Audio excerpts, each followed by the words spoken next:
দেবরাজ চক্রবর্তী প্রাক্তন মেয়র পরিষদ, যাকে পুরুলিয়া ঝাড়খণ্ড সীমানা থেকে গতকালই গ্রেপ্তার করা হয় এবং আজকে কিছুক্ষণ আগে যে ছবি আপনারা দেখতে পাচ্ছেন, দেবরাজ চক্রবর্তীকে বাগুইআটি থানা থেকে বের করা হলো। বারাসাত আদালতে তাকে পেশ করা হবে।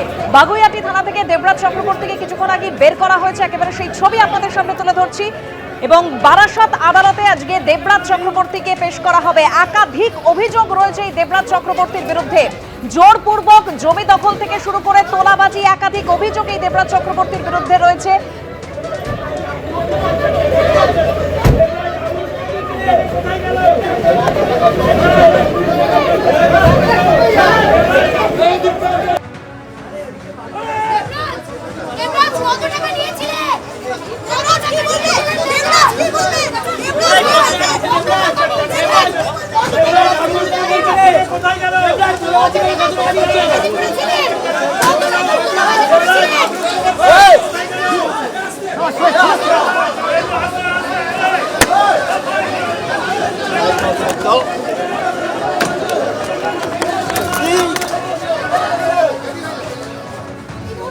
বাগুইআটি থানায় 12ই মে রুজু হওয়া মামলার প্রেক্ষিতে গ্রেপ্তার করা হয়েছে। গতকালই গ্রেপ্তার করা হয়েছে দেবরাজ চক্রবর্তীকে। ইতিমধ্যেই তাকে বাগুইআটি থানা থেকে বের করা হয়েছে।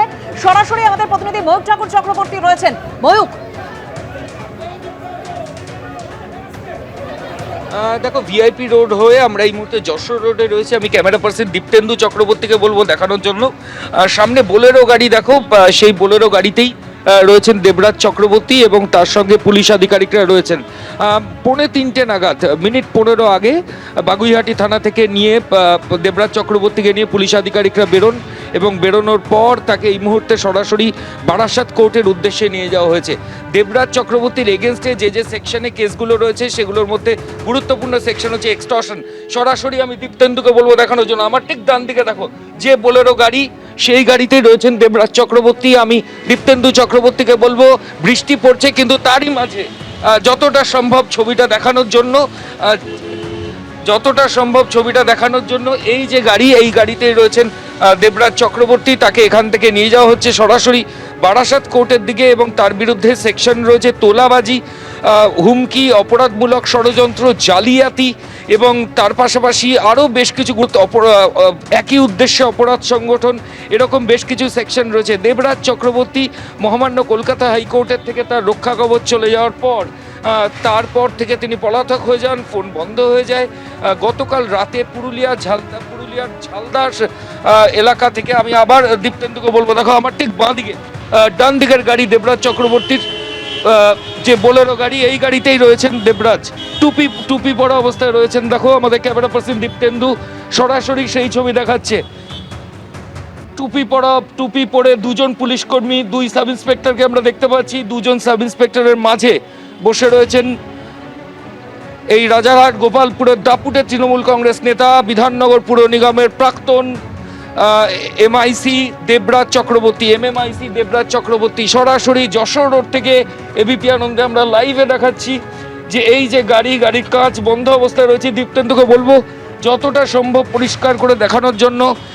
2জন সাব ইন্সপেক্টর রয়েছেন, তার মাঝে বসে রয়েছেন টুপি পরে দেবরাজ চক্রবর্তী। গতকাল পুরুলিয়া মুড়ি থেকে তাকে অ্যারেস্ট করা হয়েছে এবং অ্যারেস্ট করার পর তাকে নিয়ে কলকাতায় আসেন এসটিএফ এর অফিসিয়ালসরা।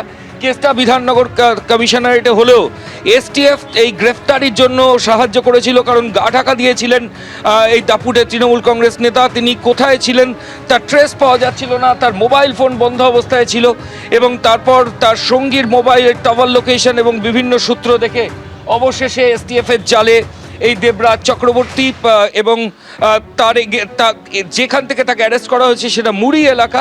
সেখানে একটা রিসর্টে তিনি ছিলেন, বন্ধু রিসর্ট। গত 10 দিন ধরে সেই রিসর্টে তিনি ছিলেন। মহামান্য কলকাতা হাইকোর্টে তার জামিনের আবেদন খারিজ হয়ে যায় এবং জামিনের আবেদন খারিজ হওয়ার পরে তিনি প্রথমে এই পলায়ন পর্বে ছিলেন কালিম্পংয়ে, উত্তরবঙ্গের কালিম্পং। এই কালিম্পংয়েও দেবরাজের রিসর্ট রয়েছে এমনটাই পুলিশ সূত্রে খবর।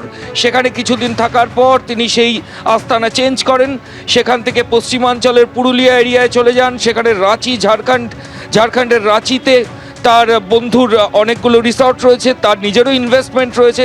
পুলিশ সূত্রে খবর হিউজ অ্যামাউন্টের টাকা এই রিসর্ট ব্যবসায় ইনভেস্ট করেছেন এই দাপুরের তৃণমূল নেতা, এবং সেই যে জায়গায় তার ইনভেস্টমেন্ট ছিল তার পলায়ন পর্বে সেই জায়গাতেই সে একটা বড় সময় আস্তানা গেড়েছিল, কিন্তু শেষ রক্ষা হয়নি। মোবাইল ফোন সুইচ অফ করে রাখলেও এই তৃণমূল কংগ্রেসের নেতা তার সঙ্গে যে সঙ্গী ছিলেন, তিনি যাকে নিয়ে পালিয়ে গেছিলেন সেই ব্যক্তির মোবাইল অন ছিল, এবং তার টাওয়ার লোকেশনের সূত্র ধরে পুলিশ অনেকটা তাকে পয়েন্ট আউট করে। এরপর গতকাল দেবরাজ চক্রবর্তীকে পুরুলিয়ার মুড়ি থেকে অ্যারেস্ট করার পর কলকাতায় নিয়ে আসা হয়। আজকে বাগুইআটি থানার বাইরে বেশ কয়েকজন তারা বিক্ষোভ দেখাতে চলে আসেন। বারাসাত আদালতের বাইরেও একই রকম ছবি রয়েছে, ঠিক সেই কারণে সেখানেও একটা পুলিশ অ্যারেঞ্জমেন্ট রয়েছে যাতে কোনো রকমের অপ্রীতিকর পরিস্থিতি দেবরাজকে ঘিরে না তৈরি হয়। এবং এই দেবরাজ চক্রবর্তীর এগেনস্টে একাধিক জামিন অযোগ্য ধারা রয়েছে। আমি আগেও যেমনটা বলছিলাম, আজকে বিধাননগর কমিশনারেটের তরফ থেকে, বাগুইআটি থানার তরফ থেকে তাকে নিজেদের হেফাজতে চাওয়ার জন্য আবেদন জানানো হবে, এবং হেফাজতে পেলে পুলিশ আধিকারিকরাই দেবরাজের এগেনস্টে যে ইনফরমেশনগুলো পেয়েছেন সেগুলো যাচাই করা বা করবোরেট করার যে প্রক্রিয়া সেটা পুলিশ আধিকারিকরা করবেন, এবং যে মানি ট্রেল, যে হিউজ অ্যামাউন্টের টাকা নয়ছয় হয়েছে, সাইফোন হয়েছে বলে অভিযোগ, সেই টাকা কোথায় গেল সেটা খুঁজে বার করার চেষ্টা করা হবে। একদম ময়ূক, তুমি আমাদের সঙ্গে থাকো। দেবরাজ চক্রবর্তীকে ইতিমধ্যেই বারাসাত আদালতের উদ্দেশ্যে নিয়ে যাওয়া হচ্ছে। দেবরাজ চক্রবর্তীর বিরুদ্ধে একাধিক অভিযোগ রয়েছে, প্রতারণা, জালিয়াতি, তোলাবাজি, অপরাধমূলক ষড়যন্ত্র, একাধিক ধারায় ইতিমধ্যেই মামলা রুজু হয়েছে।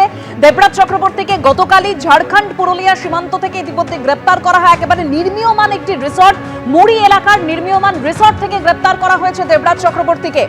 এই মুহূর্তে আমি আরো একবার আপনাদেরকে নিয়ে যাব একেবারে বারাসাত আদালত চত্বর, যেখানে আগে থেকেই অর্থাৎ দেবরাজ চক্রবর্তী পৌঁছানোর আগেই সেই আদালত চত্বরে কড়া নিরাপত্তার বন্দোবস্ত করা হয়েছে। সেখান থেকে আমাদের প্রতিনিধি সমীরণ পাল সরাসরি রয়েছেন। সমীরণ। হ্যাঁ, একেবারে তুমি যেমনটা বলছিলে যে বারাসাত আদালত চত্বর নিরাপত্তার চাদরে মুড়ে ফেলা হয়েছে, এবং কিছুক্ষণ ধরে টানা বৃষ্টি হচ্ছিল। বৃষ্টি থাকা সত্ত্বেও পুলিশের পক্ষ থেকে গোটা এলাকা কর্ডন করে রাখা ছিল। আমি ক্যামেরাম্যান শান্তনু দত্তকে দেখাতে বলবো এই মুহূর্তে আদালত চত্বরের যে ছবিটা, একেবারে পুলিশের পক্ষ থেকে, র্যাফের পক্ষ থেকে গোটা এলাকা কর্ডন করে রাখা হয়েছে। সমস্ত আসামি, যাদের অন্য মামলার আসামি, তাদেরকে হাঁটিয়ে কোর্ট লকআপে নিয়ে আসা হচ্ছে। অর্থাৎ পুরো কড়া নিরাপত্তা, যাতে দেবরাজ চক্রবর্তীকে বারাসাত আদালতে পেশ করার সময় কোনো রকম জনরোষ যাতে আশ্রয় না পড়ে, সেই কারণে কড়া নিরাপত্তার চাদর। এবং বাইরের ছবিটা তুমি শান্তনুকে দেখাতে বলো। আমরা রয়েছি এই মুহূর্তে আদালতের একেবারে বাইরের গেট, সেখানে বেশ কিছু মানুষজন জড়ো হয়েছিলেন, তাদেরকে সরিয়ে দেওয়া হয়েছে পুলিশের পক্ষ থেকে, র্যাব মোতায়েন করা হয়েছে।